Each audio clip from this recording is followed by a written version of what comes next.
Good afternoon. It's the fourth Sunday of February 23rd, 2025. And I'm calling today's piece, God Makes Provisions.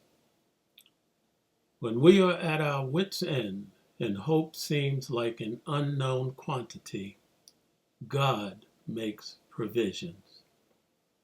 When Adam and Eve disobeyed God in the Garden of Eden, after listening to the snake, aka Satan, God clothed them and allowed them to continue life and begin the proliferation of this earth, making provision for them to exist beyond the garden.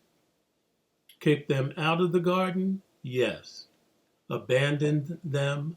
No. Giving them opportunity to renew a right relationship with Him.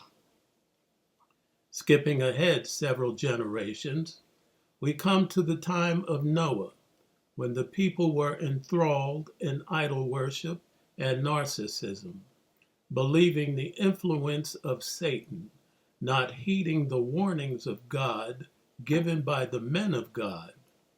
Even in His dismay, the Lord made provision for the preservation of man and the earth before sending the all-consuming waters from the heavens to swallow all life.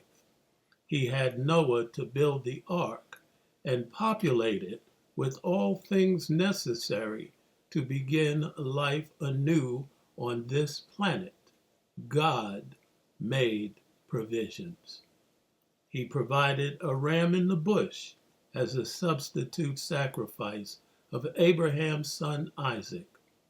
When Abraham was willing to do as God had told him to do, so as a show of obedience to the Almighty, God made provisions. I could go on citing examples from the Bible, but instead, let's get personal.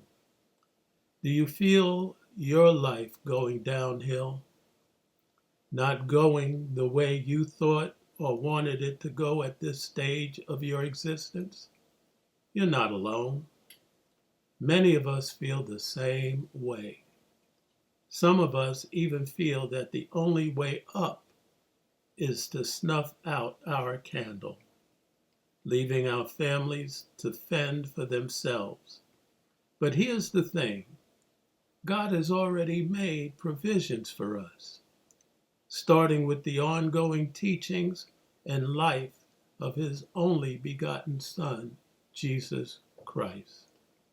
Ongoing, yes, because every word that came from Jesus' mouth in teaching 2,000 years ago is still relative today.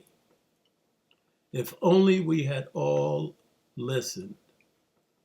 If even the majority of today's people had believed the word spoken in John chapter 13, verse 34, where Jesus said, "A new commandment I give to you, that you love one another as I have loved you, that you also love one another," we wouldn't be in the pickle we are in today. We need to be there for one another. Our governments and families need to be and function for all members, not just the few. We need to realize that a liar will always be a liar until he or she tells the truth by admitting what they are.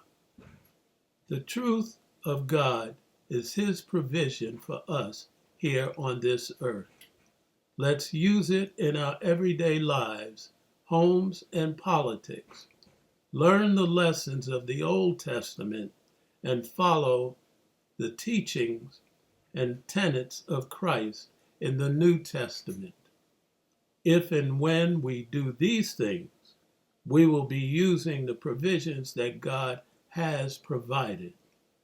No matter what the circumstances are, God did and does make provisions. I am Rod Gross, husband, father, grandfather, and great-grandpa, most of all, a child of God, wishing you a good life and praying 1 Thessalonians chapter 5, verse 11 for you. Have a great day and rest of the week, and may God bless you.